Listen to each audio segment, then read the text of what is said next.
All right. Well, it looks like it's start time, and it's good to see everybody. I think I recognize everybody, but I will start by saying there's a couple pieces of paper coming around. The important one, or the one I want to work on first, is the syllabus. So I'll call it up here on the screen and make sure you get a copy of that. It looks like it's right there, and so it's on the second row, so that's coming real quick. Coming behind that is the bookmark where the solutions are, and most of you know all that. So I will just start by asking, is there anybody new? Anybody who's never had me before? Anybody? One? Okay, good. That's it? Just one new person? All right. Which is actually one more than I expected, so that's good. All right? All right. So what I'm going to do here is, of course, get us started, go through the syllabus, but I'm going to go kind of quickly. As you probably guessed, we are starting in the middle of the book. We've already done. Some of you have had me for 3 semesters, or maybe you're repeating, so you had me for 4 semesters, but 3. Some of you have had me for 2. So all of you, with the exception of one, has had me for at least 1 other semester. And so as we get started here, I don't think of this as the beginning of the class. We just had a little break between the material, and so we're ready to jump right in here. And so if you've looked ahead, we get started in 15. I know that all of you already read chapter 15, right? So we'll run through it again, right? You read it before you come to the lecture, right? Then you hear the lecture, and then you reread it, and the first time you read it like a novel, and the next time you read it like a textbook, meaning that if there's something in a paragraph you don't understand or a section you don't understand, you keep rereading and rereading. But the first reading, just read it through, and if it's something you don't understand, that's okay. Just keep reading and just get what little pieces you can so that they all can come together there. Well, with that said, and specifically for you, let's go through this syllabus kind of quickly. I'll remind you of our webpage. This, of course, is the City College's webpage. So let me click on college departments. I'll go to academic departments. I'll go to P for physics. I'll go down here for physics, and then I will enter our physics webpage. So no doubt you've done that many times. You're probably even getting registered. There's me, Professor Young here, for the one of you who don't know who I am. And here is my webpage. And here is me when I actually had hair at one time. So let me think of my new look here. But I'm going to jump down here to the syllabus here and jump on that for just a second. Just to highlight a few things. All of my classes are essentially set up the same, except the 123 has a little difference to it. And so I want to point those out here on the syllabus as we get started. So I'll start off with this. The beginning part here is, of course, my name and my office and phone number and email, and those that, you probably know. I'm looking for that laser pointer. Don, you know what happened to that laser pointer? Yes, it is. Thank you. All right. So I can point here. Looking here closely, here's 123, and here's what's a little different in this class. It is, of course, one of the calculus base, the main sequence, 121, 122, and 123. But if you look closely at the topics covered, there are many. There are 4 sections. So, for those of you who had me in 121, which I guess would be all but one, you will know that we did mechanics. We began with mechanics, we finished with mechanics, we did 14 chapters on mechanics. In fact, we're going to kind of continue that now with a little bit of twist to our mechanics as we get into chapter 15.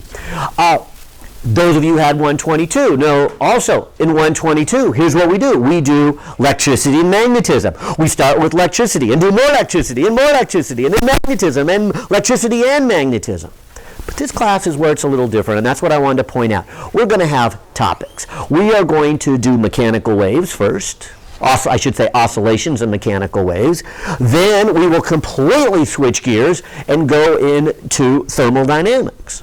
We will completely put that aside and then go into optics. Then we will completely put that aside and go into what we call modern physics. And so you might think of this more as 4 mini classes as opposed to one long continuous one. Good news and bad news in that. The good news is that you might recall that you always start with the easier stuff. So about the time it gets hard, we stop.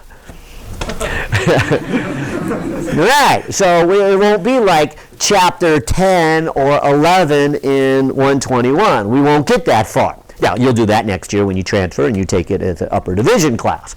But when we do, say, thermodynamics, we will do chapters, 1, 2, 3, and 4. Not to say 4 is easy in any way. 4 is the hardest one, and you'll feel it like that. But you'll probably go, okay, I got the idea of that. On to the next topic, and then we'll start in optics. And the same thing we'll start with the optics. We'll start the first chapter, and you go, that wasn't bad. And one was a little harder, and by the time we get to the 4th one, you go, okay, I see where this is going. This is getting hard, and then we'll stop again. So that's what is significantly different, and that's what I want to point out as you kind of look down the line here. So we have a bunch of topics, and like I said, that's good news and bad news. The good news being is if it was starting to get hard for you, we're going to leave it. The bad news is we finally get to that really good, useful, juicy stuff, and we leave it, and that always disappoints me. It's like, okay, now we can actually, and we're off to the next topic. So, but that's what next year is for here. So, like I said, wanted to point that out. Jumping down here, I think you already know the textbook. I grabbed the textbook. I'll point it out here again, but I think all of you have it. I put here the 7th or 8th edition. Some of you have the 7th, some of you have the 8th. Either one is fine. Here's what they look like. Here's the 7th edition. Here's the 8th edition. I just realized that both of these are the short versions, so hopefully yours says physics for scientists and engineers with modern physics, because this is like I said, the shorter one I always carried around until we get to chapter 39 and I actually need it here. So, but we will this semester. This is what the with modern physics is needed. That's the last section, the last couple of chapters there. So make sure you have that one. Like I said, I always put the older edition for people because I know you can save a lot of money. So in case there's only one buying the textbook, but the 7th edition, you can save a lot of money. The lab book, I didn't bring the lab manual, but just like before, make sure you get down to the bookstore and get a lab manual. And yes, we are doing a lab right away this week. Like I said, I don't think of this as the beginning of a class. We're in the middle. We just had a little break here for the Christmas holiday there, and now we're back and we're right in the middle of things. And so we're right into chapter 15. So we are going to do a lab. Grading, same as before. I'll let you read it if you haven't read it before. Turning in the homework, same idea, turning in the homework.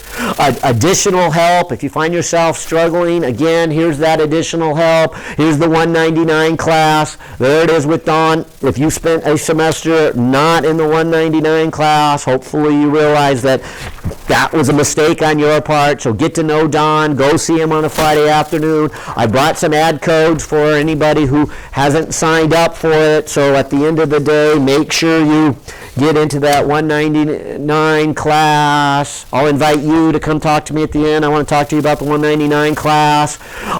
Our tutors, there's our free tutoring service. I'll post the hours and you can go to that. I just wanted to remind you of that, although to be quite honest, for this level, for you guys, it's Don here in the back. That's yours. Something actually new here I'll say for this class, but most of you know it from last semester also, is we've been videotaping it. So that's why Don's in the back there. Can you say videotape anymore? Recording it? How's that? Yeah, there's no videotape anymore. All right, but that's why Don's in the back there, and so we'll post it up on YouTube, and so you can see the video there. Some optional books. The MIT website is good, and some other ones, and so forth and so on. Scrolling on down here, here's the assignment. Okay, hopefully it's self-obvious, but I think you know this is what we're going to do. Here is the homework due for chapter 15, so that's what you'll be doing this weekend. And so in a few minutes here, we'll get started in 15. We'll actually kind of do a little review of what we need to make sure we can go forward in 15, since it has been at least 6 weeks and you've done some mechanics, but we'll just go all the way through these chapters and hopefully getting into chapter 41 down there. here's the daily schedule. Here's the one that I always say it's best to put this right at the front of your notebook so you can keep track of what is the schedule. And so here we are right here, week 1, January 28th to February 1, chapter 15. So that's my goal here today, is to get started into 15, to lecture on 15. And if you hadn't read 15 already, to tell you, read it now. Read 15 tonight and get started on it, and come Friday to the MC, work on the problems, turn it in next Tuesday, and then we'll get into chapter 16. In fact, let's look at the beginning part here. This first part of the class goes pretty quickly here. We've got 4 chapters to do, but they're small chapters. They're relatively straightforward chapters, and we're just going to hit a test right away. But what I call a half test. Maybe I should call it a quiz. I'm not real sure. But point-wise, it is only worth half a test. Problems-wise, there will be 2.5 problems.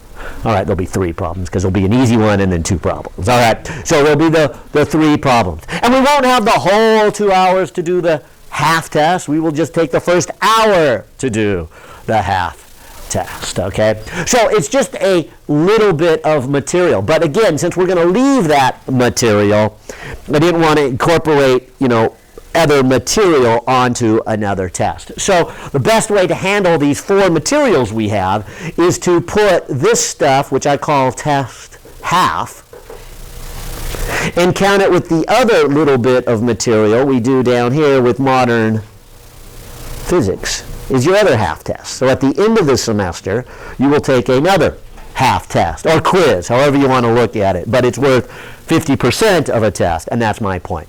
So whether you want to group, point-wise, if you group that together, then we have the 3 tests, and that's how all my classes are set up, with 3 tests. So I take the 2 smaller materials, group that as 1, and then the bigger materials, which is test 2, which is right there, that'll be our thermodynamics, and our test 3, which will be our optics. And so there we have our mechanical wave section we're going to do right away, and a test real soon, really. It's just right there on February 19th. Going to come pretty quickly.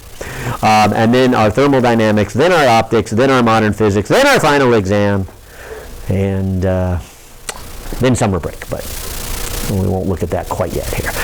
Here's the labs, and so what I'd like you to notice is tomorrow we will do right there Simple Harmonic Motion. And so a bunch of you will, 2/3 of you will do the lab tomorrow, the other third of you will do it on Thursday. Yeah.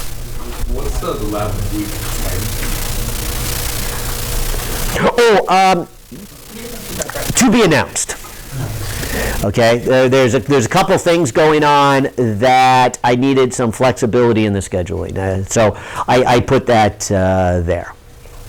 1, 2. Well, I won't bother to explain the 3 reasons, but I will at some point. So don't worry about week 10, but they're more later. So right there, we'll do that. Okay, so undecided how we're going to handle that. There's some things that need to be worked out, which will take place in the next couple of weeks. All right, well, with all that said, any questions for me before we actually say, hey, let's get started now and do our physics? I'm sure you've been missing it for the last 6 weeks, and I'm sure you probably have read 3 or 4 other physics books just in anticipation of this beautiful day to be back here in class. All right, well, if there isn't, I will go ahead. Let's see, I'll need the overhead, but I don't think I'll need it for a while, so why don't I shut it off for a moment and get out a marker here and say, all right, let's begin here in chapter 15. And I'll start by putting the idea that if you've, again, looked at the book, and maybe I'll pull the book out here for a second, but we're getting into part 2 of the book. And part 2 of the book, as it says right there, is about oscillations, which then leads into waves, mechanical waves to be specific, not electromagnetic waves for those of you who just got done with electromagnetic waves in 122, and those of you who will take electromagnetic waves next fall. But as I open up the book, just to kind of remind you, and I was doing this with the 121 class, here is the breakdown of the book and the material. And our classes, part 1 is all mechanics. So there's chapters 1 through 14. We start and we build and we build and we build. But then, as we get into this class, Physics 123, we've got a little part here, part 2. This is our oscillations of waves. Then our thermodynamics. Now, part 4 of the book is a big section on electricity and magnetism. So that's what Physics 122 is, which half of you have taken and half of you will. And so after we do part 2 and part 3 of the book, we are going to then jump over to part 5 and then part 6 of the book. And so that's our goal, and that's how we're setting up. All right, well, let me take you back all the way to chapter 5 here. What if I were to do this? What if I were to have a surface, and on this surface I would put a 2 kilogram block, say, of wood. And to keep it simple, let's just say it's frictionless. There's no friction between the block and the surface. And again, keeping it simple, I come along and I push horizontally, exactly horizontally, not up, not down, just perfectly horizontally. And I push with 10 newtons. What happens? The block begins to accelerate. And what is the value of the acceleration? Right. How would you calculate the acceleration? You would use Newton's second law, right? Haven't forgot that? Let's repeat what the second law say. The sum of all the forces equal, and I'll put it as a vector, even though this is just a very simple one-dimensional problem here, but sum of all the forces equals what? Mass times acceleration. All right, so hopefully you haven't forgot that, because that's exactly where we're going to start here in chapter 15. We need to remember Newton's second law. In this case, it's pretty straightforward. You add up all the forces in the x direction. So if I were to say, let's add up all the forces in the x direction and set that equal to mass times the acceleration, hopefully I wouldn't forget that it also means add up all the forces in the y direction also. And so in the x direction, as I look at my forces here, I'd say I only have one horizontal force. I do have some vertical forces, and so there would be gravity and mg pulling down, and then there would be a normal force pushing up. So when it comes to the horizontal direction, you would of course say, okay, 10 newtons, 2 kilograms, and there's the acceleration. So after a little bit of math, you come up with 5 meters per second squared. When you go in the vertical direction, you would have said, okay, there's a normal force pushing up, there's an mg pushing down. What is the acceleration in the y direction? 0, and you come up with a normal force of mg, and then if you put in the value of 2, you can go to kilograms times 9.8, and that's what, 19.6 newtons there, right? All right, so you haven't forgotten all that. Fair enough? If I take it a step further and say, all right, let's make this problem a little harder. Let's take a sign or some kind of object. Well, let's take the same object, 2 kilograms, and we'll hang it. We'll hang it so that this, which is tension 1, is at some angle, say 40 degrees, and maybe a second string, so I'll call that T2, is maybe at 20 degrees. But the sign's just hanging there. It's not moving. It's not going up, not going down, not going left, not going right. Could you find the tension in those two strings? Now, if you remember, this was our introduction to Newton's second law, which was back in chapter 5. As we went along, this was, I guess, chapter 12, where we said, okay, static equilibrium. And if you're in static equilibrium, you're really applying the second law. You're really saying the sum of the forces in the x direction and the sum of the forces in the y direction. But if it's at equilibrium, what do you know about the accelerations? Right? And so you add up the forces. Now, let's not solve the whole thing, but just as a reminder, we could write these out. If I were to write the forces in the x direction, I would look at this and say, okay, T1, and then I would take the component, so it's cosine of 40 degrees, and that's in the negative direction. So that is how much of the force is in that direction. Over here, I would say plus T2 cosine of 20 degrees, and that equals my 0. So there are my x components of these two tensions, and it's at equilibrium, and so there is one equation. Now, two unknowns, so I can't solve it. Fair enough? But that's what the second equation would be useful. In the y direction, and let me complete the free body diagram by saying, now let's not forget, there would be the mg pulling down on it. And so as I look here in the y direction, I would have T1 sine of 40 degrees. I would have T2 sine of 20 degrees. I would have mg pulling down. And again, just looking at it, I would put a 0. Why do I put that 0 there? Okay, because it's static equilibrium. And the next step is where this chapter begins in. What if it is slightly out of equilibrium? And you'll see that here in just a second. Because I'm going to do one more as a review here. What if I take that same mass and I hook it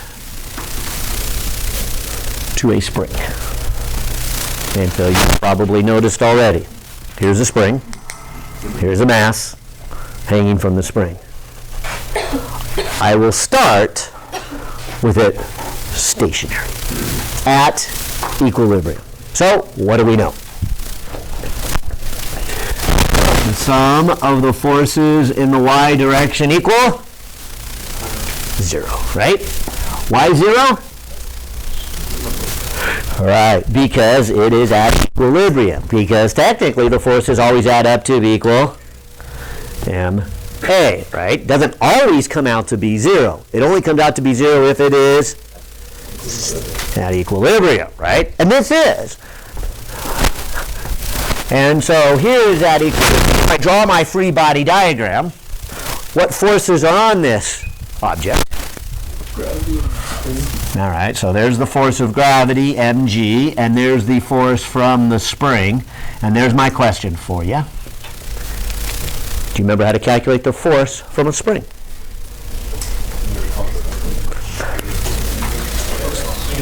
Good. It's Hooke's law. And so what does Hooke's law say?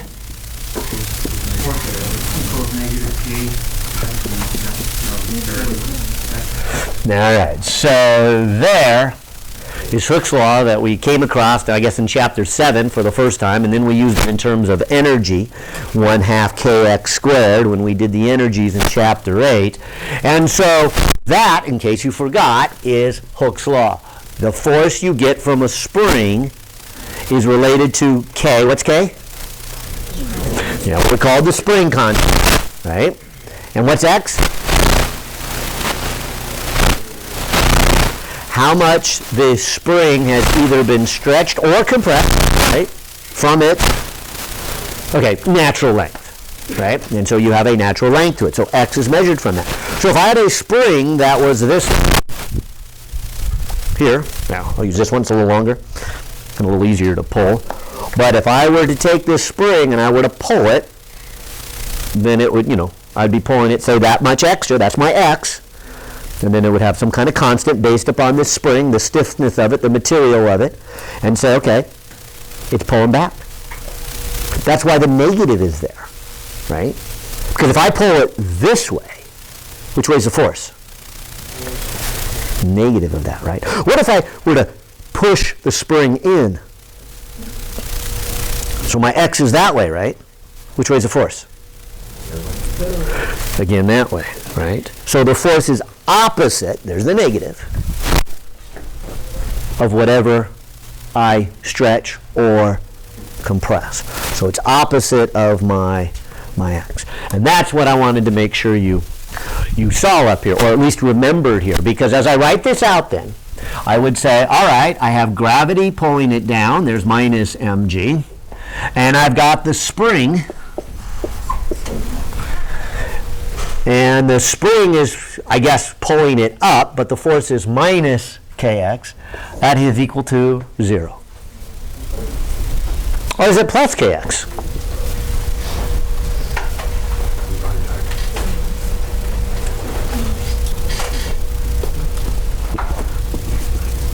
Is this a upward or downward force?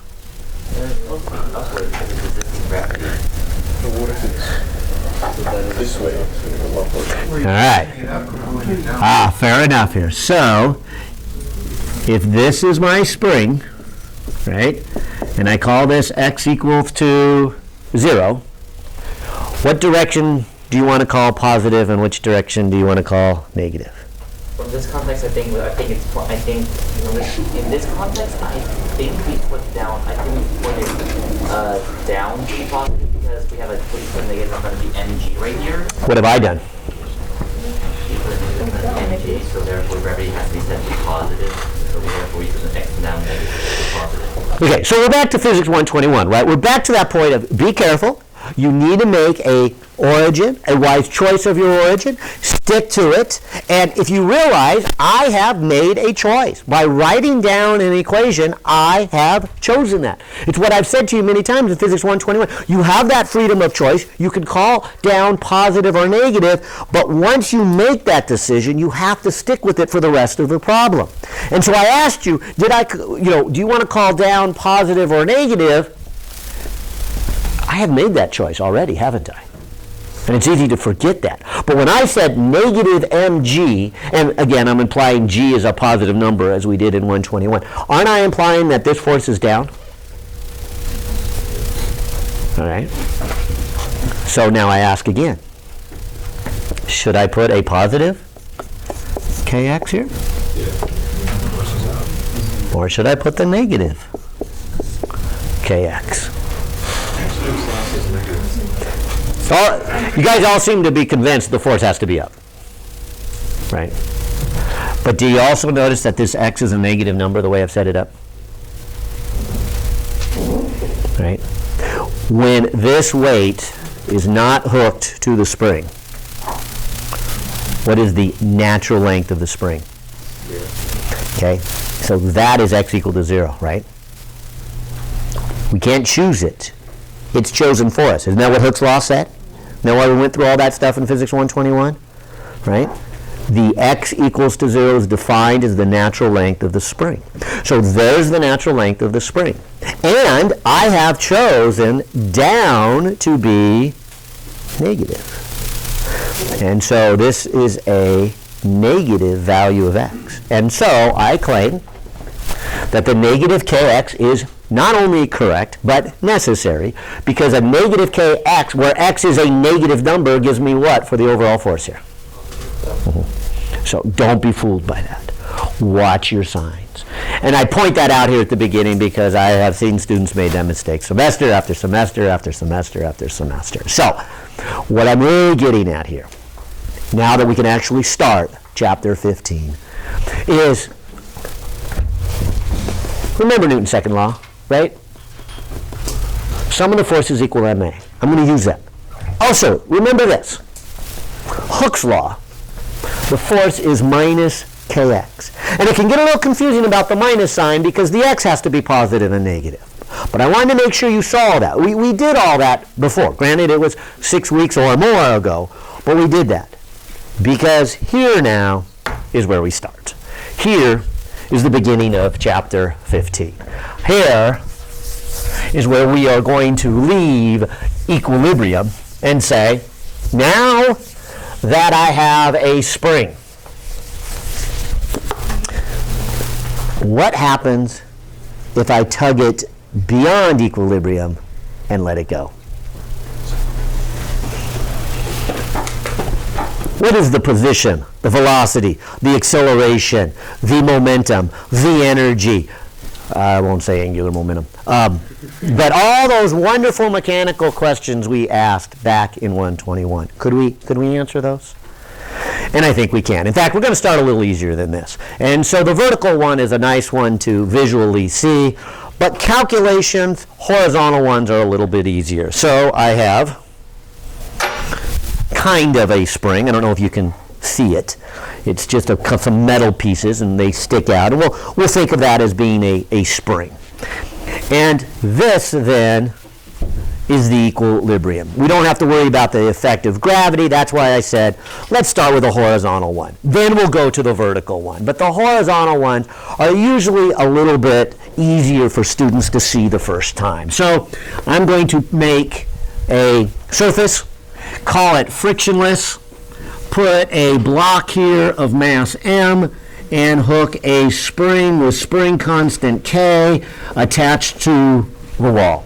So my diagram on the board does look a little bit different than this one. That one I have a tabletop, but the best way I can get frictionless is this setup. Just get it off the table. But to hold it off the table, I have to have these big metal bands to kind of lift it. But hopefully you will see that. And if we start at its natural length, that is the spring at its natural length, I would say right now there is no horizontal forces.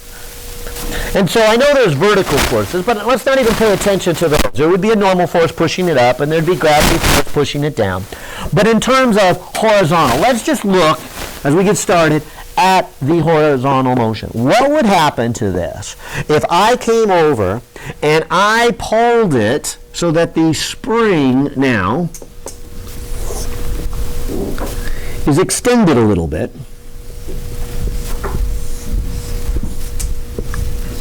That is, if this is my marker,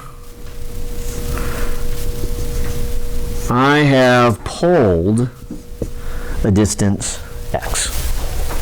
And so I pull it a distance x. And then I let it go, where x represents where is this object. So here it is. I push it over a little bit, and I let it go.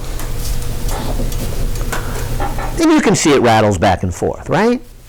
And you can see why the title is called Oscillations, because it does just that. It goes back and forth. So let's apply what we learned last semester to this scenario. So good news here, no new principle. It's not like this is Newton's fourth law of motion or conservation of anything else. We're going to use exactly the same mechanical principles we already learned. And so as I apply it to this case, I would say, well, let's add up the forces in the x direction.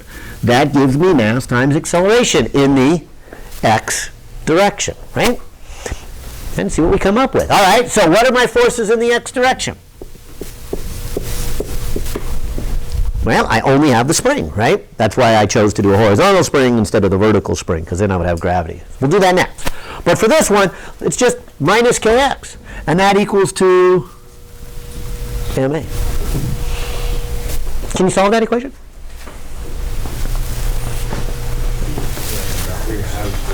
Can you solve that for position? Yeah? How?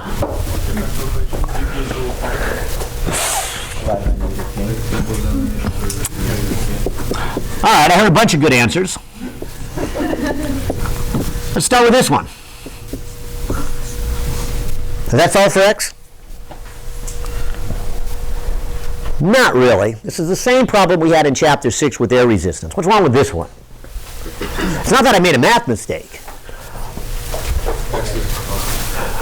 But isn't acceleration dependent on x? So you're saying, okay, if I know x, I can get x? The one I joked with you in Chapter 6 had to do with air friction. I'll put it over here. But it's kind of like this. If you had, x cubed minus x, well, maybe I'll start even do an easier one. X squared minus x equals 1. And your algebra teacher says solve for x. Well, that's easy. X squared minus 1 equals x. Yeah. There you go. Solve for x. You kind of missed the point. It's not wrong, right? Isn't that what that really is saying? I move the x over here, I move the 1 over here. X does equal x squared minus 1. But it doesn't really do you any good. You haven't explicitly solved it for x. And like I said, we saw the same thing with our air friction, and we see the same thing here. This, although it's technically true, not very useful, but it does bring up this issue then that hey, let's take a closer look at this. Minus kx equals to m times the second derivative of x. And I heard somebody shout it out. Oh, wait, that's a differential equation. Yeah, it is. And so that's why we're going to take a moment here and do a little math lesson, or a little math process here. Let me rewrite it this way. Let me write it as a minus k over m times x equaling the second derivative of x with respect to time. Maybe I'll even put a little box around it, because the answer to this is the answer to every homework problem this year. Do you want the answer to all the homework problems? There it is. Right? That's really what it is. And like I said, no new piece of physics, but it is going to be this. This whole chapter centers around, start with Newton's second law, put in your forces, and all 5 examples that we do in this chapter end up coming up with an equation that looks something like this. The second derivative of the function is equal to that same function with some constants out in front with a negative in front of that.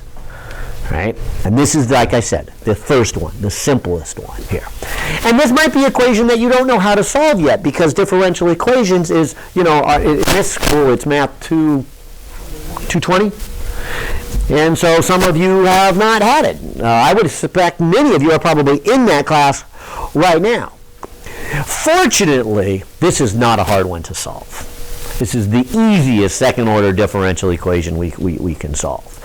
It's not quite as easy as what we saw in Chapter 6, where we can do separation of variables and integrate once. That's too bad, because that was a pretty simple one. This, though, is a second order, and how do we solve it? And I would say we solve it by, I'll call, inspection. Let me try this. Let me try an easier problem here. What if I did this? What if I put on the board 2x plus 1 equals 7? What's x?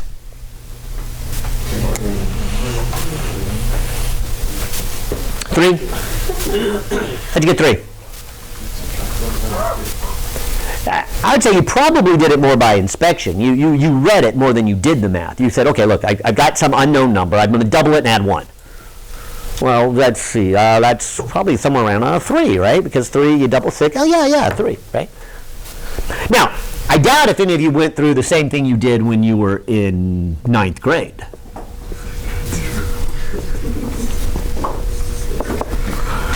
Okay. Now what?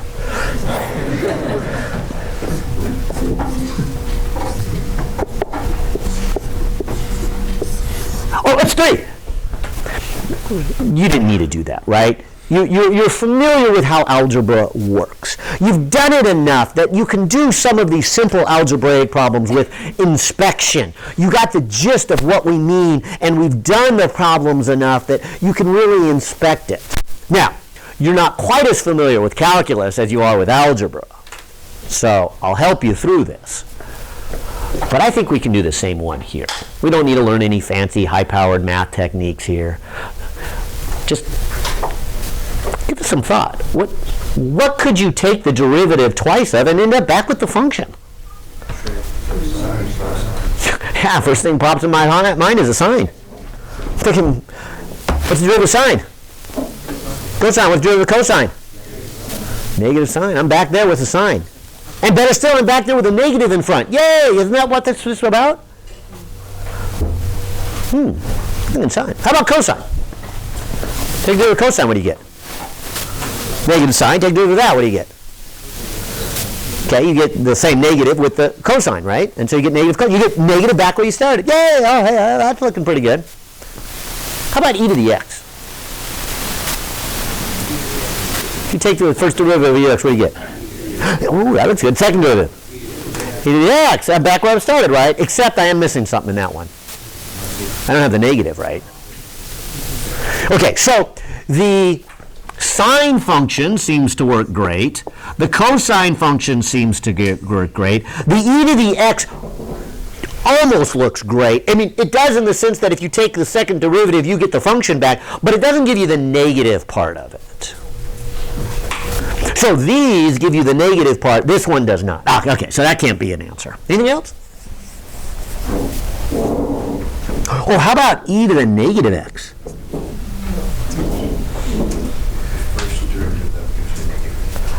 So you take the derivative of e to the negative x, what do I get? Negative e to the x, right. Take the derivative again.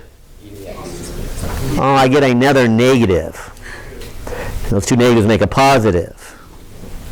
So I get back to e to the x. So, okay, when I take the second derivative of this one, I do get my function back, but I don't get the negative. So I'm going to rule that one out. All right, here's what I'm after. Not actually a formal way of going through it, but more by an inspection. If you ever see something like this, and like I said, you will 5 times this chapter, you'll see an equation that says, hey, take the derivative twice, and you have the same function with a negative in front. What's going to be the answers? Trig functions. It won't be exponential. You cannot think of any other function, because none else will work that way, but just use your experience, and you will get sines and cosines. You look like you're dying to say something. It's not terribly relevant. Oh. I was originally doing like e to the I root k over mx, and then I realized that is a trig function. Yes. I got really excited. Oh, good. You self-discover it. Yes. What she said, for those of you who may have done some higher mathematics, but that's also a trig function too. So I'm not going to go with the complex numbers here, but yeah. So that's what I'm going to group up. In fact, I'm going to Google one better. What is the difference between a sine function and a cosine function?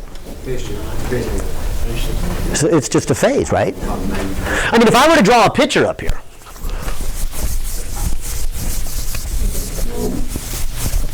of a sine function and a cosine function, a cosine function would look like this.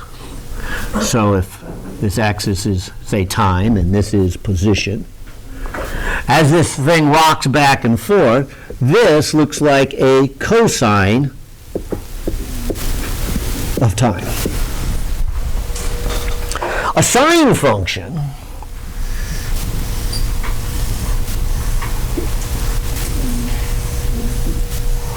looks something like that.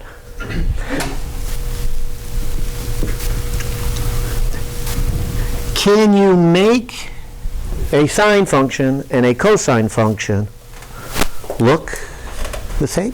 By changing its phase, as you said, right? In other words, if I had a sine function, couldn't I write it as a cosine with some kind of movement in its phase? Shifted along the x-axis? Isn't that what this means? Okay, so more on that in just a second. But here's what I'm getting at. I am saying there's no point in debating whether or not you want to use sine or cosine. You just need to pick one and then the appropriate phase. If you want a cosine to look like a sine, you can. If you want a sine to look like a cosine or a cosine to look like a sine, you can. So I'm saying that the second derivative here is sinusoidal or cosinusoidal. Doesn't really matter. We just need to pick one with a phase. And your author chooses to use the cosine. And I should have been using the variable t in all this, shouldn't I? Since we are taking the derivative with time. What did I do over here? Ah, time, time, time. Okay.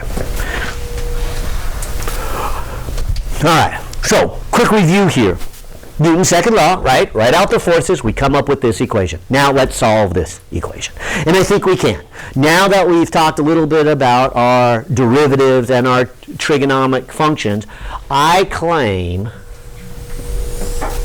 that you could tell me the answer to this. X as a function of time. That is the position of this. I pull it to the side, I let it go. as a function of time has to fit that equation. What would it look like? Cosine. And so here is cosine. Now, it could also be a sine, so let me make sure I put cosine with a phase.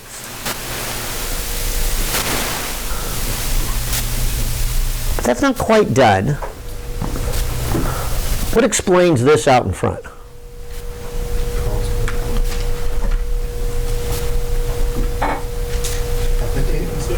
Where would this come from?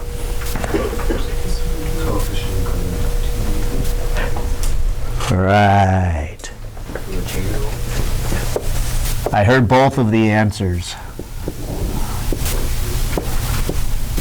that I wanted. There should be an amplitude out in front, but that would be part of the original function. So that would not come out to be this number in front. I'll actually take the derivatives in a second here to show you. But the number out in front would be part of, I heard somebody say, the chain rule. When you take the derivative of the cosine function, then you have to take the derivative of the inside piece. And so whatever number is in front of the t would come out. And since we're doing it twice, the number in front must be the square root. Let's see if that works here. I'm claiming that that then is the answer. Again, more by inspection and experience than any fancy mathematical techniques. But if this helps me find the answer, then we know it. All right? And that's really my lesson for you. You know the answer. And I'll say it again. Anytime you see the second derivative of a function equals the function back with a negative with some numbers out in front, that is going to be, it's going to be a cosine function. Okay? Let's see if it works here. I claim that that is the answer. So let's try it. Let's take the first derivative. If I take the first derivative, dx dt, what do I get? Well, I'll put the a there. That's an amplitude. Well, I'm going to call it amplitude. I haven't yet, but that's a number in front there. Okay. Yeah. When I take the derivative of cosine, I get negative sine. And then with the chain rule, I get square root of k over m, right? Let's take the derivative a second time. So the derivative again will give me what? Well, I'll leave the negative alone. I'll leave the square root k over m alone. Those are constant. Derivative of sine is cosine. With a chain rule, gives me another square root of k over m. And so, there's the negative. There's the k over m here. What's all this? That is the x. Right? And so the second derivative of this function does equal minus k over mx. Okay? And there's the math that you need to do. And so this is my math review. Or obviously, this is a physics class. We're going to spend most of our time on the physics. But there's a big step here, and that is trying to show you some math that you may not have seen it again. So again, for a third time. Anytime you see second derivative of a function gives you a negative with some number out in front, and that function back, it must be a cosine function or sine function, but we're going to use the cosine function. Be cosine with a phase, because that phase may actually turn it into a sine or a minus sine or a minus cosine. There's a lot, or something in between. Okay, but there is the solution here. Okay, and that's what I wanted you to see. And maybe it doesn't surprise you, because if I were to plot this, if I were now to plot the position versus time, what does this function look like on a graph? Well, it's cosine, right? Now, it's cosine with a phase, so let me just draw it with a phase of 0. What would that look like here? Yeah, that's just a pure cosine. And so there is phi equal to 0, right? Now, hopefully that doesn't surprise you. Isn't that kind of what this looked like over here? Remember when I started it? I pulled it and I let it go. What does it do? Back and forth, back and forth. The position on the x-axis keeps changing. It goes from positive down to 0 to negative, back to 0 to positive, back to 0, negative, back to 0, positive. It just shakes back and forth. And so there it is. There's the mathematical solution to that object going back and forth. Now, of course, in the physical world, this won't keep going forever. Why not? Yeah, there is going to be some resistance, some air resistance in this case, or even some molecular resistance because of the connection here. If this was on a table, you would have some resistance from rolling. Here's another good example of the oscillating motion back and forth. It won't keep going forever. But of course, that's not shown in this equation yet because our very simple model had only the force from the spring. There was no air friction. That's to come. There was no solid-to-solid friction. That's to come. But just the first case, the simplest case, we get the simple harmonic motion. And that's really all I want to cover here today, is to get you familiar with the math here behind this. And study this math a little bit better, because let me ask you this. What if the phase was a little different? What if, and I'll change colors here, phi is equal to 90 degrees.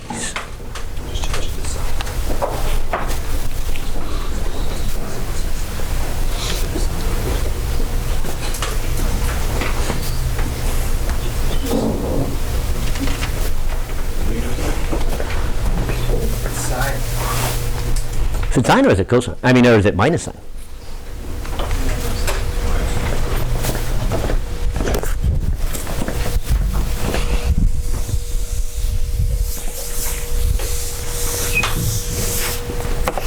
So what if I had cosine of the square root of k over mt plus 90 degrees? And maybe, to be consistent, and to ask this question, what are my units in here?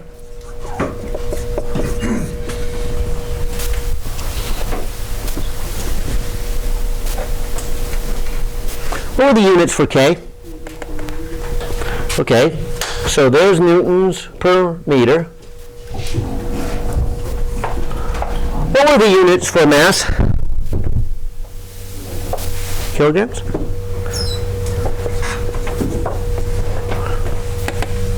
What's the unit for time? So as I simplify this a little, what was a newton again?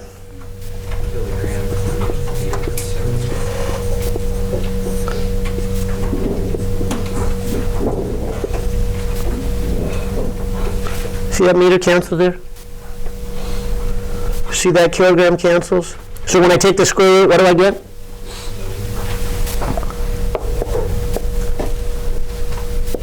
Don't I get 1 over second there? And 1 over second times second is what? 1. So I ask again, what are my units?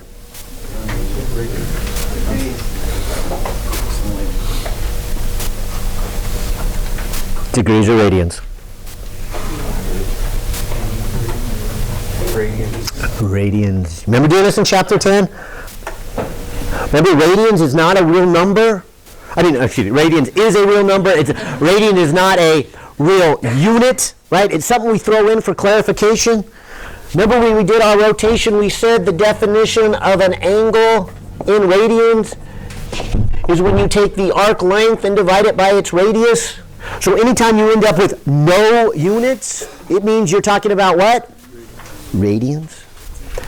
I want to make sure I pointed that out because you need to watch your calculator. We've been doing a lot of angles in degrees, not this chapter.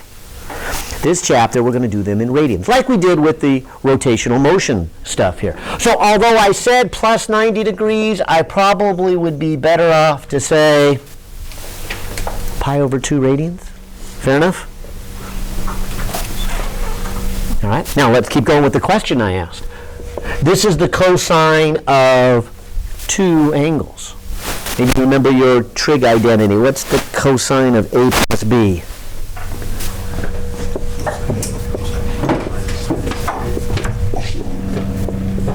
Isn't it cosine of A times cosine of B? Then what? Minus sine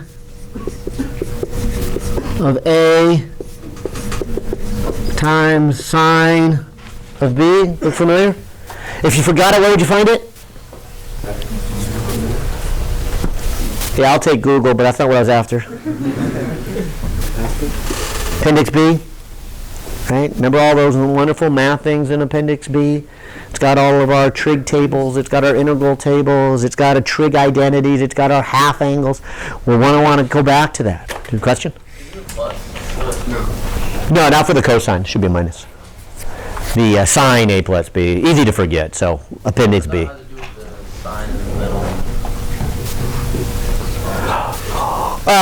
Yeah, well, okay, fair enough. If this is a plus in the middle, that gets a minus. If that's a minus, that gets a plus. But well, all right, but the short answer here is you can see what's cosine of pi over 2? 0.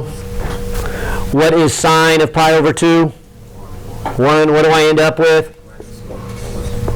Minus sine square root km over t. So maybe now I can answer my graph here. What does this function look like? Yeah. Well, I was going to say, can't you just see it from like the transformation? And it's going to shift it, like the plus 90 degrees is going to go to the left direction. Yeah, and that's my next step. And I think that's better than all of this. But just wanted to spend a few minutes with a little bit of math, especially that trig identity. We're going to see it again in a few minutes here. But want to convince you here that if you shift it by 90 degrees, which we probably should call it pi over 2 since we're dealing with radians, then what I end up with is a negative sine function. And so there would be my function when I had a phase of pi over 2. Now what you're suggesting is visualizing it, and I like that. Let me get away from all this fancy mathematics that says it's supposed to be a negative sign and do what you called a transformation, a visualizing of what's going on. Remember this black one? This is the real function, right? Or this, I should say, is just the cosine function. What you're really saying then is look closely at this equation. You're saying if you didn't have a phase, this would be it, right? And so what you're saying by this is change the axis by this much. In other words, at time equals to 0, you already start with that amount. So I like to visualize it this way. Here is a normal cosine function. That is without a phase. Then, if I put a pi over 2, what you're saying is grab the origin and imagine pulling it over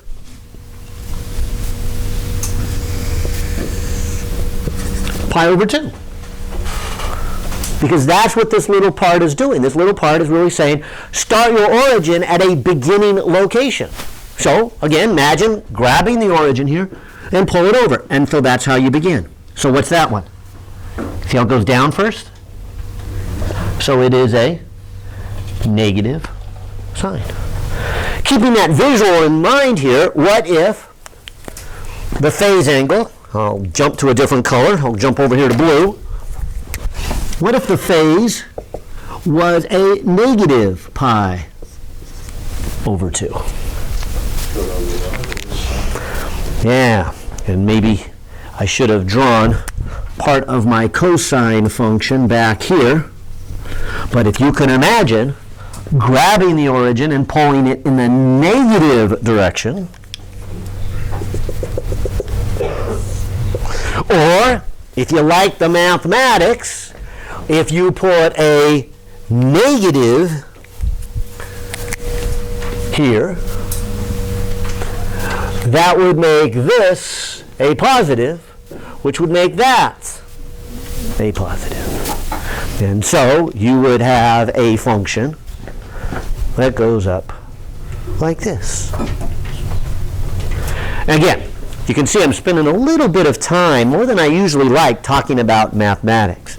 But I've done this before, and this is why I think students just will struggle with that phase. What does that phase mean? How do we shift it around? And that's what the math is telling us. So if I draw this in blue, this would be a phase of negative pi over 2. And maybe I should try one more. Obviously, we can't do all of them, but it might be worth saying, what if the phase angle is pi? Or for that matter, minus pi, because these trig functions repeat every 2 pi. So if you go pi that way or pi that way, you're going to get the same thing, right? All right, so back to this visual picture.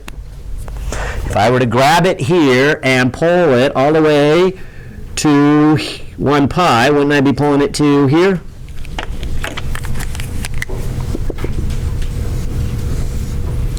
And what do I get? A minus cosine, right? And so we would start here.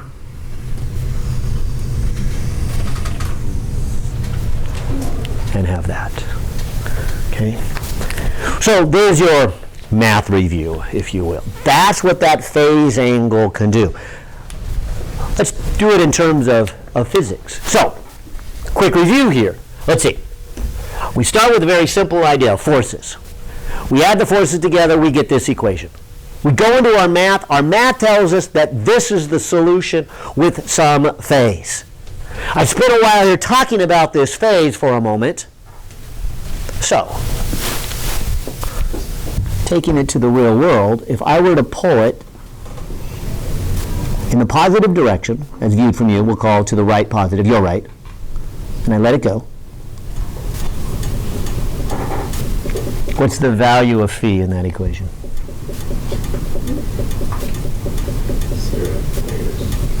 As opposed to grabbing it and pulling it in the negative direction and letting it go. What's phi in that case? Do you see it? Let's go with the first one. What is phi when I do this? Pi? It's 0, isn't it? Doesn't it start at the positive value and then go to 0 and then go to negative? Isn't that the behavior of this black line? Isn't that a normal cosine function without a phase? Start on the positive, go back to 0, then go to negative. So if you're doing a homework problem, or better still, a test problem, and they say the instructor comes over, pulls the mass to the right 3 inches and lets it go, what's phi? 0. But if it says in the problem the instructor comes up, grabs the weight, pulls it 3 inches to the left and lets it go, what's phi? Pi or negative pi, either one would work there, right? That would be this red line, because I started at the negative position and went. On the other hand, if the problem says the instructor comes up to the weight, the mass, and takes a little hammer and hits it to the left, what's phi?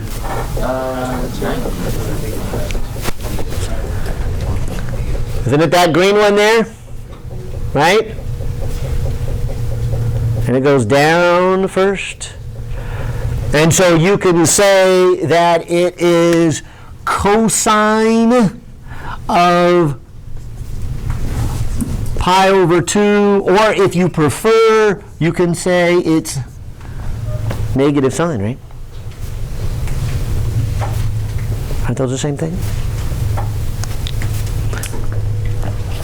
In the last possibility, they say the instructor comes along, it's at equilibrium, and the instructor takes the hammer and hits it to the right. What is it? Yeah, the one that starts at 0 and heads to the right first is this blue one. And so it would be cosine of a negative pi over 2. Or if you prefer, you could just call it a sine. But depending on how we start it, isn't that determining the phase angle? In fact, let's go back to the math. Did you see this solution? These are two constants, two unknowns that showed up in the equation. I was busily solving this equation, which has x's and k's and m's. And by the time I get done with this equation, I have my x's, my k's, my m's, my t's. What is this? Well, if you're solving a differential equation with two derivatives, aren't you essentially integrating twice?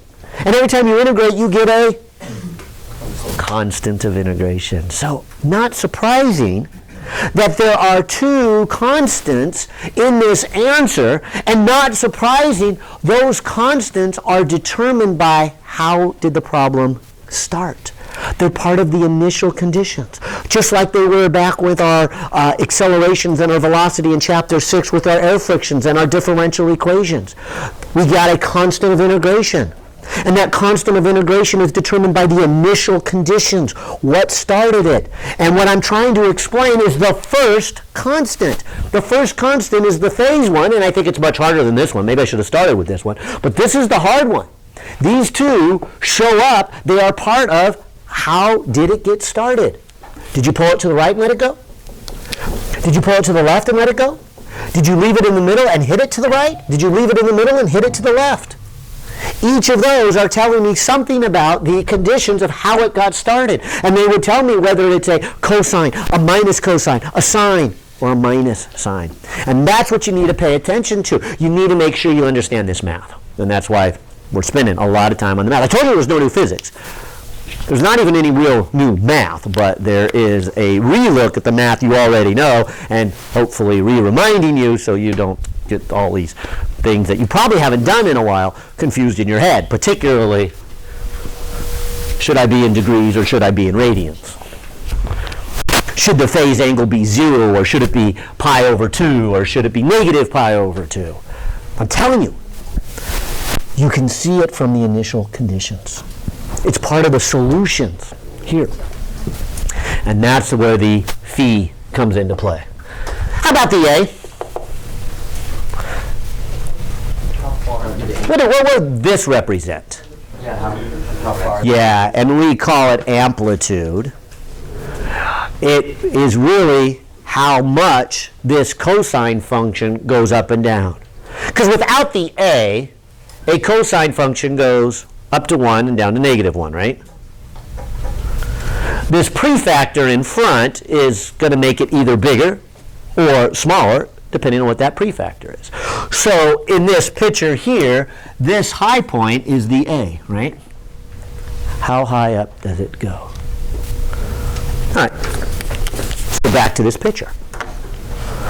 The problem says the instructor pulls it 3, I'll say centimeters. I think I said inches before, but I should keep in the metric system here. All right, so I'm going to pull it 3 centimeters to the right and let it go. What is A? 3 centimeters. What is phi? 0. 0. Wouldn't it be getting smaller, so shouldn't it be a function of time? No, A is not a function of time. The position is a function of time. Right. So if I put a number out here like 2, at the first moment in time, it's 2 times 1. A little bit later, it's 2 times 0.9. A little bit later, it's 2 times 0.8. So the position is what changes with time. The amplitude does not. So the amplitude is its maximum distance it goes over. I think he was talking about damping. Oh, with friction, you mean? No. Okay. Yeah. And we will throw friction in here soon, but that's, not my first point here. My first point is, do you see all this? And then, again, I don't want to say new math, because I know you've seen all this math, but probably not in this way.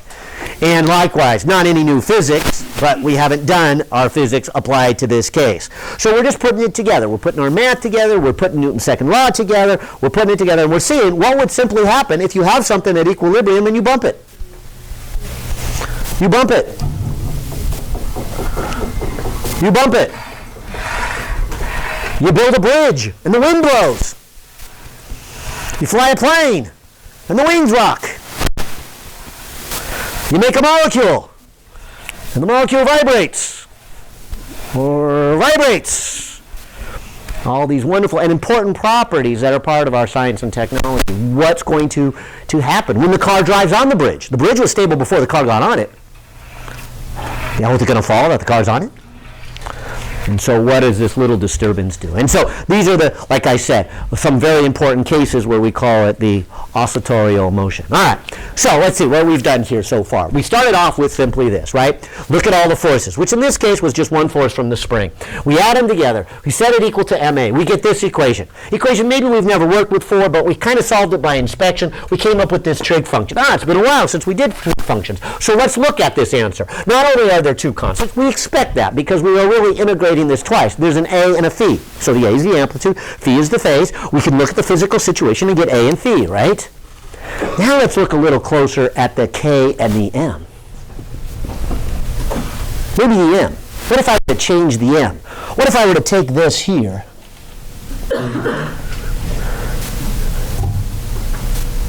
and give it a little more mass?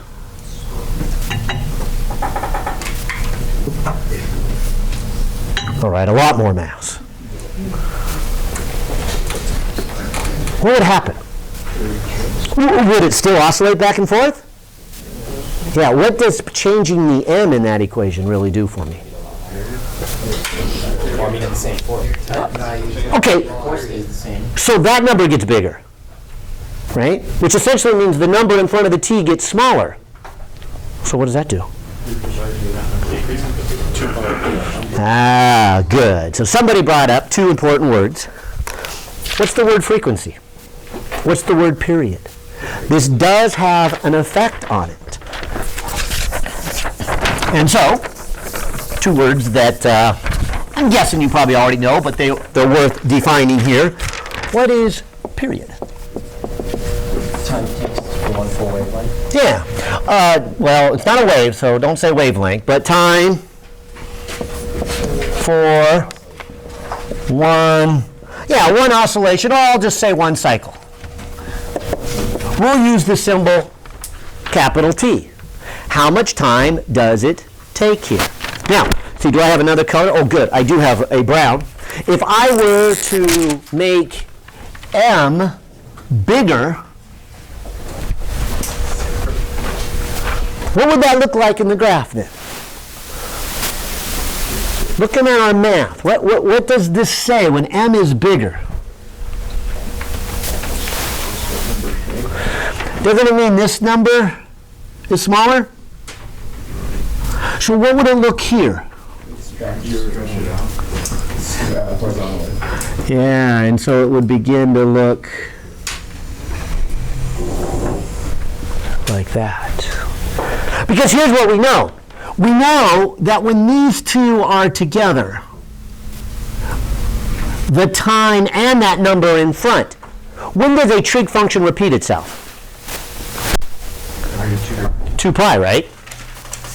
And so if you make the number in front here smaller, then that means the time has to be bigger before the product of the two become 2 pi. And so that's why this stretches out. It takes a longer amount of time to come back to its position. That is what period is. This then has affected the period. The period is the time for one cycle. If I come back over to here and I push it and let it go, do you notice anything? A much longer time. If I lower the mass and push it, less time for one cycle. Lower it again, less time for one cycle. And lower it to what we were seeing at the beginning, a lot less time for one cycle. And so that symbol, capital T, is our time for one cycle. The other word I heard somebody say here is it affects the frequency. And yeah, the answer is true to that one too. The period and the frequency go together. What's the definition of frequency? Periods per second. Okay, so I would put here number of cycles per second. We could do minutes and hours, but I'll do seconds. How many times does it go back and forth? Well, we usually do cycles per second. You don't have to. Things could be really slow. Yeah, for like that's why isn't that how a hertz is per second? Or kilohertz or megahertz? Oh, okay. Yeah, and that's what I'm getting to. But RPMs is revolutions per minute. Yeah. So we don't always have to use seconds, but we like to. But there is the frequency. Let's talk about the units then. I think you already got this much figured out. What would you measure period in? Yeah, seconds. How much time does it take for one cycle? So what would you measure frequency in? 1 over second. Yeah, 1 over second. You would say, you know, how many cycles did it do in 1 second? Maybe it did 3 cycles a second. So you'd say it's 3 per second or 5 per second, right? Well, per second is always kind of a weird sounding symbol. So we give it a name in honor of hertz, and we call it hertz. And so the same frequency we used in 102, for those of you who had me for 102, and the same we did in 122, for those of you who had 122 already. I don't think we did hertz in 121. But there's our units for frequency. So we'll be asking, how many times does it go back and forth every second? These two related? Yes. How? Inverse. Yeah, do you see the inverse? If one is saying this is the period, how much time does it take for one cycle? The reciprocal of that would be the number of cycles per time. So if you know one, you know the other. That's why when I said I'm going to change this mass, what happens? Half of you said, oh, you're going to change the period. The other half of you said, oh, you're going to change the frequency. Yes, exactly. In this case, as I was piling up the mass, we said that the time it takes would be longer, a longer period. A bigger period would mean a smaller frequency, right? And that's what we have, a smaller frequency, less times in 1 second. And so smaller frequency or higher period, they are saying the same thing. And that's what many of you said there. And so there's the relationship. How does period then relate to this equation? How does period show up here? Do you see this at all?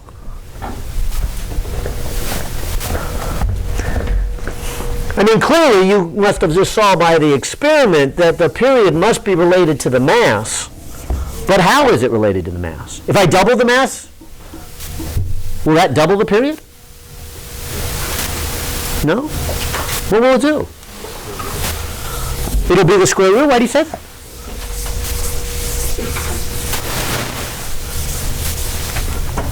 Because there's a little square root in there, right? So let's see. Can we derive an equation for the period? I mean, isn't this what you're saying? You're saying if you have the position and you wait 1 period, aren't you back where you started? And so this is the equation form of that. Isn't that what that's saying? The period. The time it takes to get back where it started. The time it takes for 1 cycle. If you know the position at 12 o'clock and you wait 1 period, isn't it at the same position? So let's run through some math here. According to that equation, this would be a cosine square root of k over mt plus a phase. This would be a cosine square root of k over m little t plus big P times a phase. And so those have to be equal. And for those to be equal, that's got to tell me something about the period, doesn't it? All right, we'll do a couple more steps of math here. How about a cosine square root of k over m t phi plus square root of k over m capital T. So I'm just going to do the distributive property here and then rearrange the order. I guess that's associative property here. But look at that. Isn't that the same as that right there? And that's why I did it, because I can think of this as this being A and this being B. And I'll go back to that trig identity. What's the cosine of A plus B? Well, A, isn't it cosine of the first one? And cosine of the second minus sine of the first and sine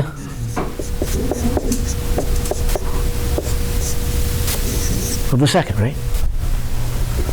And so how is this going to be equal to this?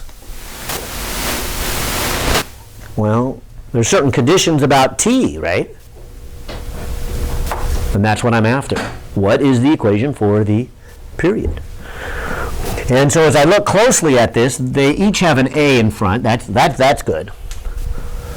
But if this were to equal 1, and if this were to equal 0, wouldn't that work? In fact, that's the only way it could work, right? If I'm going to have cosine of something equaling, well, then it's got to be the same cosine with no sine. How do I get rid of the sine? Well, that's got to be 0. And this cosine needs to have a 1 with it. And so both of those cases need to be true. So, working more on my mathematics, and like I said, certainly mathematics that you've seen before. Maybe it's been a while. Some of you are even looking a little scratchy, going, it's been a while since I did these trig. All right, well, you'll have a chance to learn a lot of trig this semester, or at least this chapter, yeah. How is lowercase t equals lowercase t plus t? Oh, right here?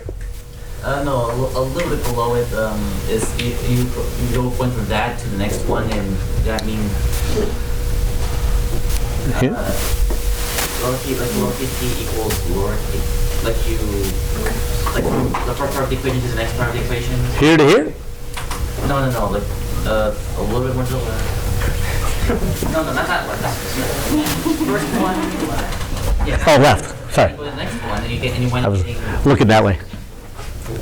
And then when you go on to the next one, you get So these two together is that one. That is there. That distributive property is there. the one before. Like, how does t equal? This one? No, lower. This? From here to here? No, you want to replace t with t plus a capital T. No. I just put in this function. Look, if f of x equals sine x, what does f of x plus t equal? Sine of x plus t. That's what's meant by these function notation, right? Kind of reminds me of the You guys take the SATs or they do these crazy things? Yeah, they do a lot of embedded functions, and it's one of the ones that is often missed on SATs, and it's supposed to be some of the easier ones, but apparently they're not. But that's what's meant by function notation. Take this and put it into the function. So this function would have been whatever is right there. Well, before I lose you too much in the math here, let's solve this now. When can this be true? When can cosine of the square root of k over m capital T equal 1? And at the same time, when can sine square root of k over m t equal 0? All right, so square root, we'll start with this one. It looks like you guys saw that one right away. When does sine of something equal 0? Any multiple of pi, right? Pi, 2 pi, 3 pi, 4 pi, 5 pi. Okay. So how about I'll just call it n pi. Well, I'll write it. 0 pi, 2 pi, 3 pi, 4 pi, ... right? So I would call that condition number 1 has to be true. But also, over here, when does the cosine function equal 1?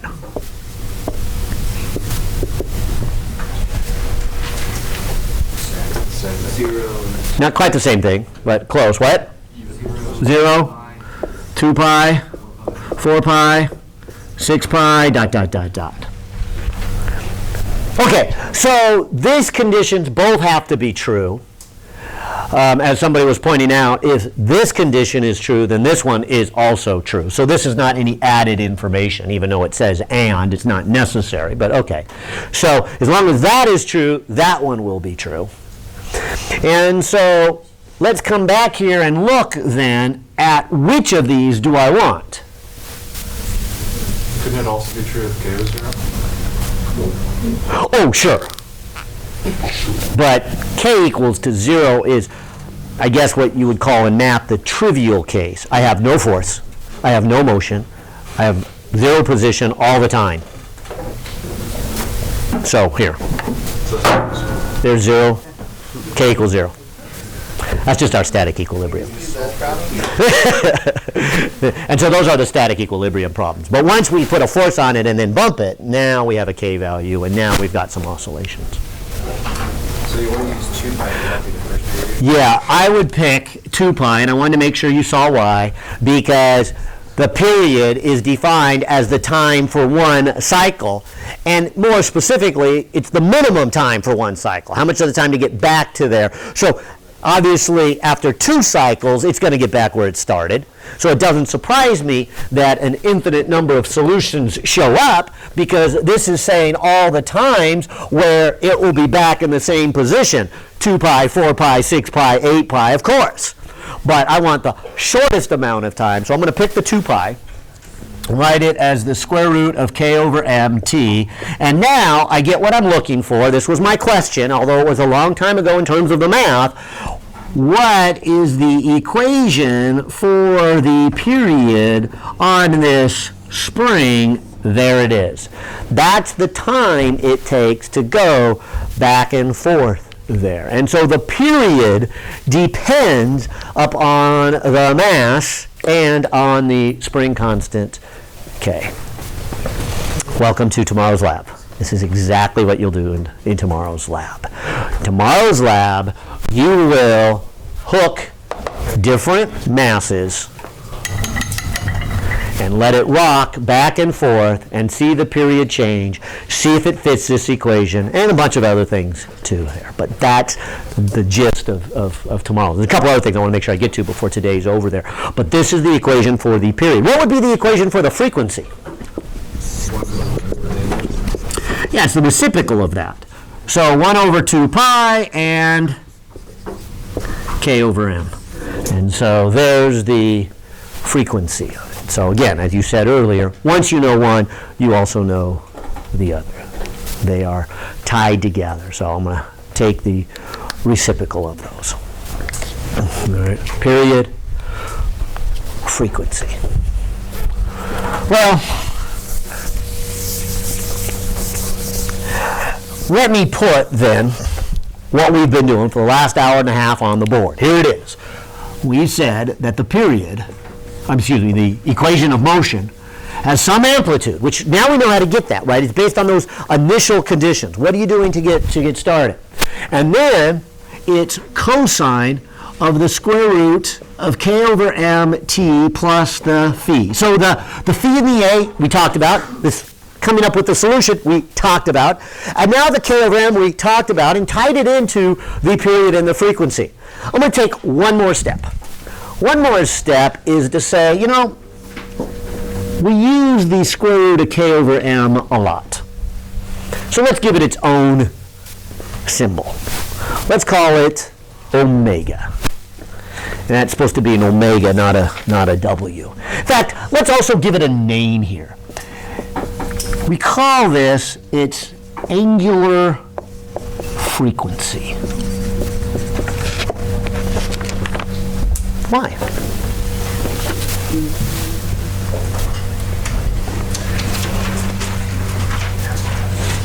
And what that makes this equation become is a cosine omega t plus phi. And I think it makes the equation look a little nicer.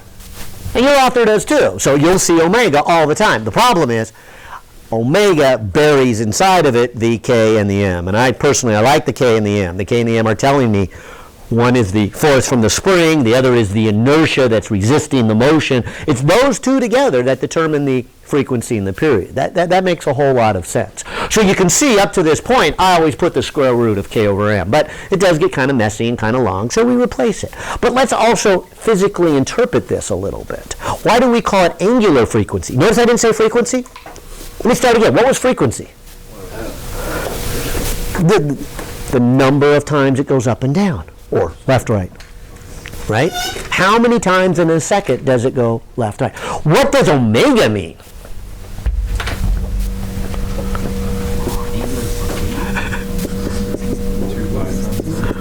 Yeah, it's really the number of 2 pi's per second. It's more of a mathematical feature than it is a physical feature. Very useful when you're writing out the equations, because it is a very useful mathematical feature, but it is, to me, also an annoying physical feature because I can't point to it. If you want to understand it, it is, as somebody said here, look right here. Look at the frequency for a moment. The frequency, as we just derived, is 1 over 2 pi times the square root of k over m. Now, the k over m is the angular frequency. If I move the 2 pi to the other side, maybe you can see it a little clearer this way. This is the way I like to see it. What was f again? The frequency. What I call the regular, everyday, ordinary frequency. The physical frequency. The number of times it goes up and down every second. So if you multiply it by 2 pi, what are you saying? You're saying it's the number of 2 pi cycles on a graph, right? And so that is why it's called its angular frequency. It is how much is it related mathematically, because we know mathematically 1 cycle is 2 pi. So you're really asking, how many 2 pi's do I have here, right? That's why we use angular frequency. I'll do you one better. And I'll even warm up the overhead here to show you a little animation on this. But notice we use the symbol omega. Didn't we see that last chapter, or last semester, excuse me? When did we use, in Physics 121, for those of you who might have been a little bit longer, what did we use omega for? Angular velocity, right? And there's a reason we use this same symbol. There's a good and a bad about using that same symbol here. Because In this particular problem, we are talking about something that is going back and forth, back and forth. It has a frequency. It doesn't really go in a circle, does it? But watch this little animation. See if this helps a little bit. Oh, that was it right there.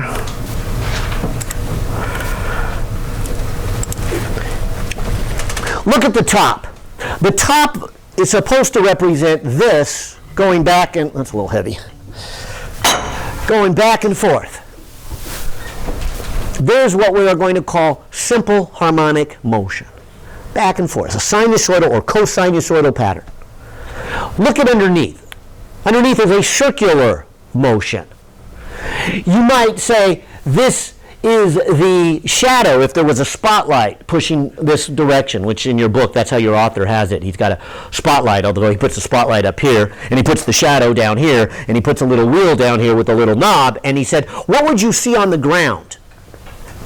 If there's something going around in a circle, you would see just a back and forth on that shadow. I like to call it, in the more math term, it's the projection. If you take the position of this and you project it onto the x-axis, you would get that.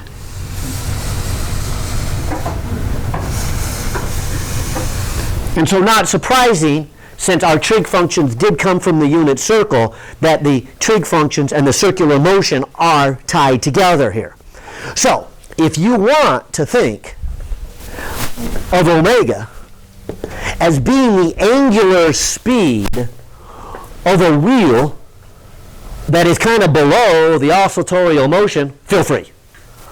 But please do not think that the object going back and forth is any way going in a circle. There is no circular motion here. I like to do it maybe this way. Here's my mass. It's going back and forth, oscillating, and if it was connected to a wheel, as the wheel goes around with an angular speed omega, the object would go back and forth with an angular frequency of omega. Fair enough?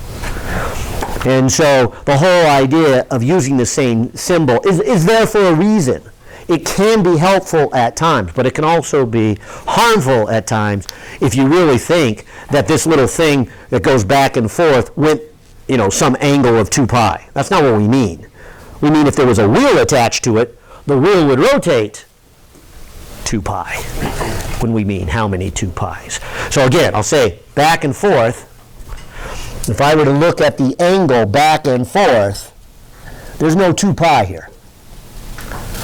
If this was connected to a wheel, then the wheel would rotate 2 pi. See that difference? All right. So again, this symbol and this word are very useful. So notice angular frequency, not angular speed. There's not really a wheel. Useful? Yes. But has its problems. In fact, maybe I'll do you one better.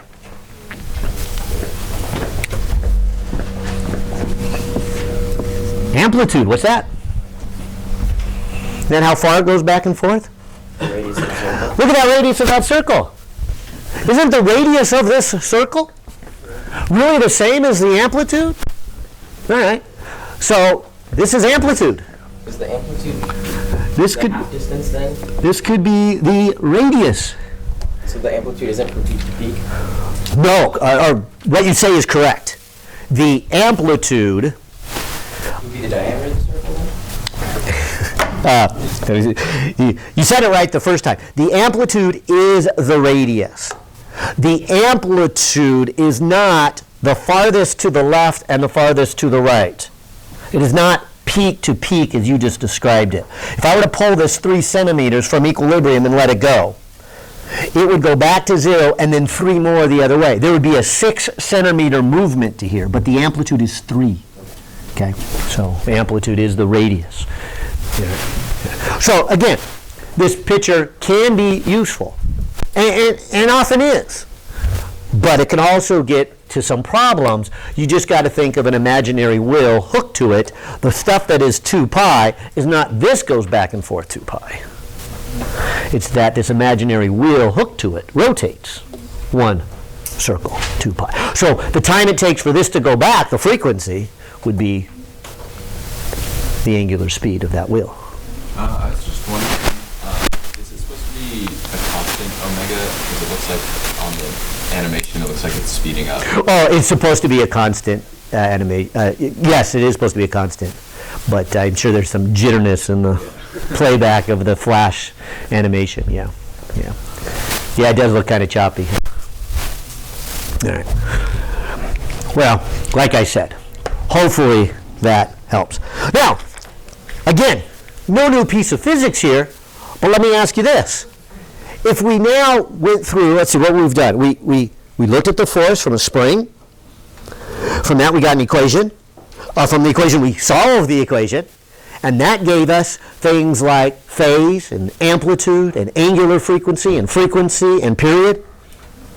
What about the velocity of this going back and forth? Could you tell me the velocity of that thing? Definitely changes. Could you give me the equation for the velocity? How would you do it? First derivative, right? I mean, we learned that back in chapter 2 of Physics 121. If you know position, don't you know velocity? So let's write it out. All right. So I guess I'll leave that picture there for a second and say, all right, could you give me the velocity as a function of time? Sure. The velocity as a function of time is, as you said, the derivative of the position. We've just spent an hour now going through deriving what is the equation for the position. There it is. Now let's get the equation for the velocity. So I will take the derivative. Let's see, derivative of cosine is? Yeah, sine. And then somebody pointed out negative sine. So I'll put a negative, I'll pull out the omega, I'll put the a, and notice I didn't use the square root of k over m anymore. I'm going to use the abbreviation for the square root of k over m. I'm going to call it its omega now. Makes it a little shorter to write, but you may forget that there's a k over m in there, so I'll keep reminding you. But this would be the equation for the velocity as a function of time. I'll do you one better. Could you give me the equation for the acceleration? I hope so. How'd you do that? I would take the derivative of velocity, right? Again, that's what we learned back in chapter 2. And so I'll take the derivative again. So derivative of sine is? Cosine, right? I've already got the negative out in front. What's going to happen, though, with the chain rules, I'm going to get another omega. And maybe I should put a little box around it. So this is the equation for velocity. This is the equation for acceleration. This is the equation for position. You get the idea? Newton's second law, right? If you know Newton's second law, you know all your motions. So we just wrote the free body diagram. We wrote out the forces. We solved the equation. Now we got an equation for position. Once we know position, we take derivative for velocity. We take the derivative of that to get acceleration. Let's go one more step. Could we get force here? Yeah, how would I get force? Right, wouldn't it be mass times acceleration? All right, so force should be mass times acceleration. Well, there's the minus, there's the mass, there's the omega squared, there's the a, there's the cosine omega t plus phi. Oh, wait a minute. What's this? X. What's this? K over m. With my m does what? So my force is what? Minus kx? Of course it is. Isn't that Hooke's law when we got started? That was a lot of work to get to the obvious, wasn't it? It's amazing it works. Right? Comes back full circle. Yeah, it should have come. It didn't come out to be that. Something went wrong along the way. So good. We already knew that was the answer. And everything then hopefully is south consistent in all of that, right? We've got the position of it. We've got the velocity of it. We've got the acceleration of it. We've got the force of it, right? We know all about this crazy thing. Let's go a step further in our mechanics. Could you give me the kinetic energy of it? Kinetic energy, not potential energy. Well, maybe as long as you're giving it to me, I'll ask. If this thing goes back and forth, it would be changing its speed, right? And so if I ask the question, what is the kinetic energy, which is 1/2 mv squared, I can write it as 1/2 m, and we already did v, right? Maybe I will write it, well, I'll just square it. There's the omega squared. There's the a squared. There's the sine omega t plus phi squared. So wouldn't that be the kinetic energy? And how would I get the potential energy? And of course, this is the potential energy of a spring. Do you remember that one? 1/2 kx squared. So there's the 1/2, there's the k. The x squared is an a squared cosine squared omega t plus phi, right? So there's the potential energy, right? So again, you can see how quickly we can learn everything, assuming we haven't forgotten our Physics 121 here, is we can get, once we just put down the forces, we write out the equation, we solve the equation, which gives us position, we take the derivative of that, we get velocity, derivative of that gives us acceleration, multiplied by mass gives us force. Kinetic energy, 1/2 mv squared. Potential energy, 1/2 kx squared. How do we get total energy?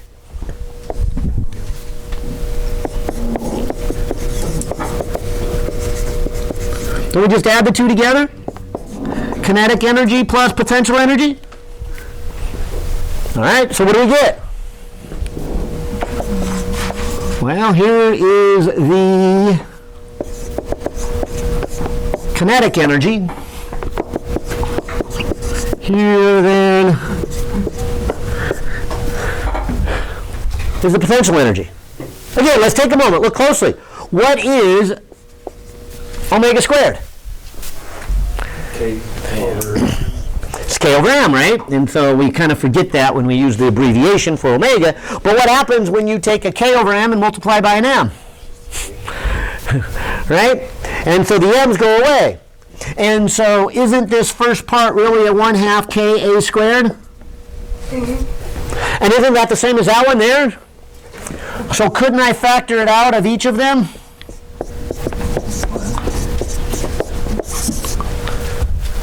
And what's this? 1. This is a 1. Doesn't change with time. Doesn't that mean the energy remains a constant? Yeah, as long as you know. Isn't this just verifying something we already knew before we got started? Isn't this just saying the total energy is a constant? What is the total energy here?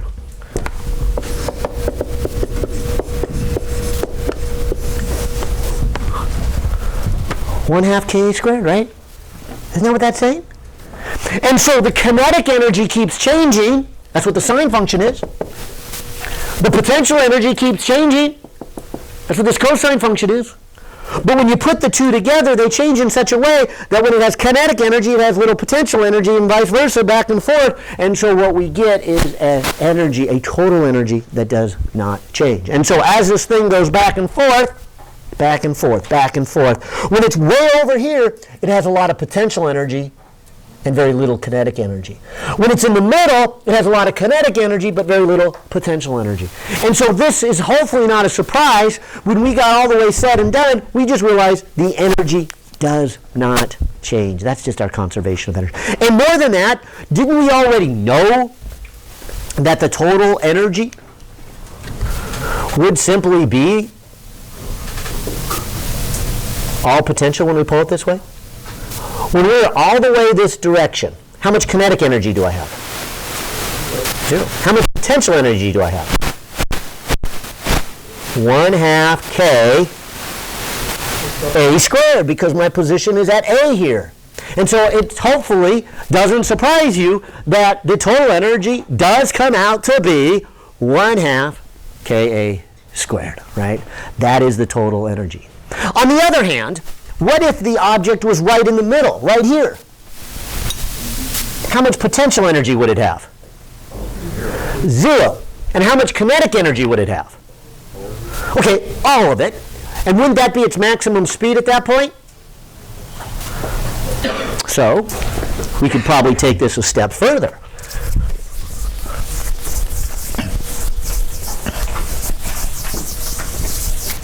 And say 1/2 Ka squared would be the same as 1/2 mv maximum.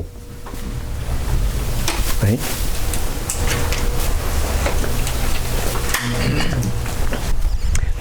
And so as I go to solve this for maximum speed, I get K over m a squared equals maximum speed squared. Taking the square root, I get A times the square root of K over m. What was the square root of K over m? Omega. So omega A is the maximum speed. Now again, hopefully not a surprise that the energy came out to be constant and is equal to the maximum potential energy, which is also equal to the maximum kinetic energy, and hence the amplitude is related to the maximum speed. Makes sense, right? And so, as one of the homework problems may do, what if you come over to here and you tap it? Let me see, your way to your left. And I tell you that the speed it takes off at is 5 meters per second. Could you give me A? So you have the maximum velocity, and you need that to get your A. And to write out the equation, you need your A and your phi. We already mentioned the phi, so let's not go through that one again, but we've done the phi. But that little tap right there, that initial condition, does give me the amplitude. I'll do you one better. Does this equation look familiar at all?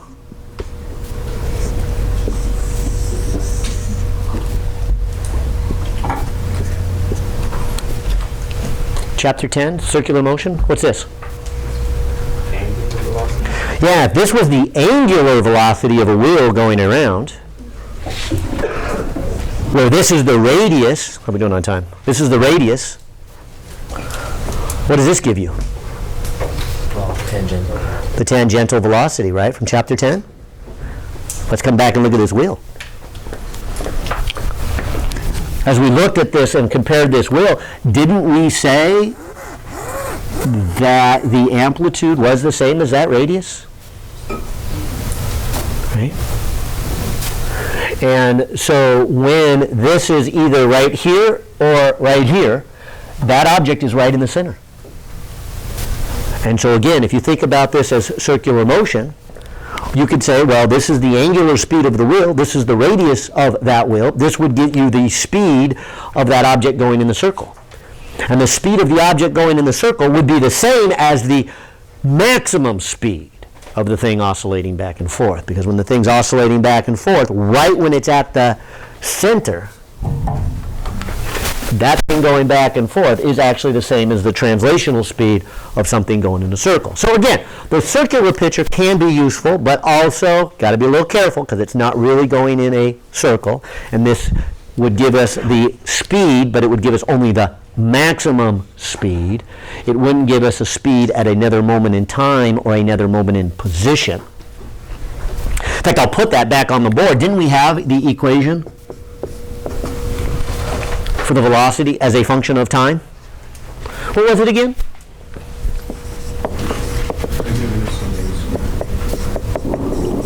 Yeah, we started with the cosine, we took a derivative, that's where the negative came in. The chain rule gave us the omega out in front, and so that's the equation for the velocity as a function of time.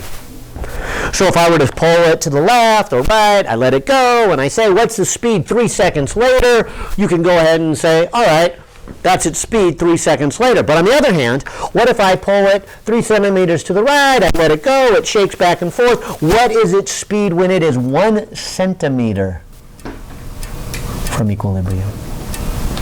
How do you do that?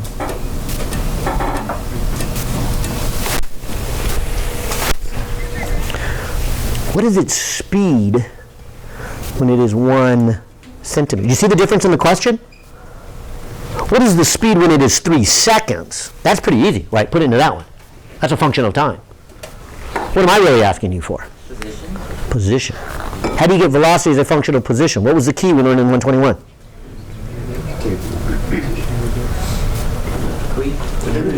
Energy, right?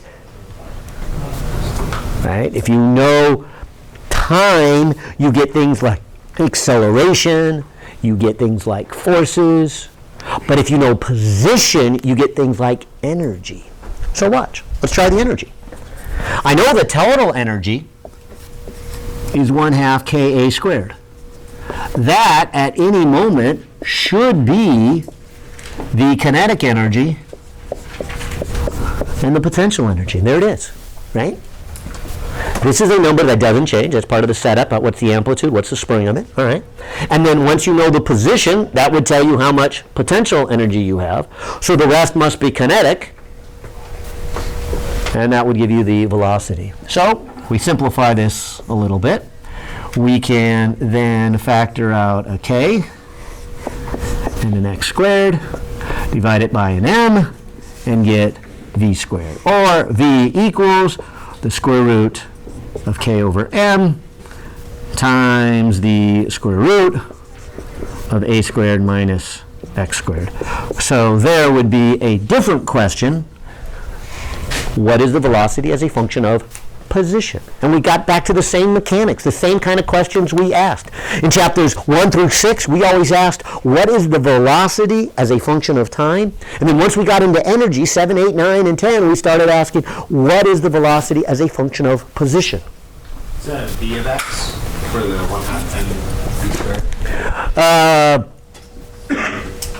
V of x. It is v of x, but it is also vx, if that's what you mean. Oh, like v sub x. V sub x, it's because I'm only talking about horizontal motion.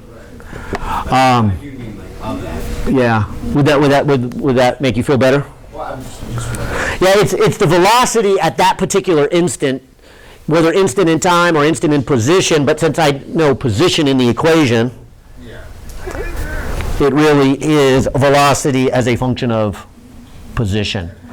And I was only putting the of x to distinguish it from the of t. Yeah.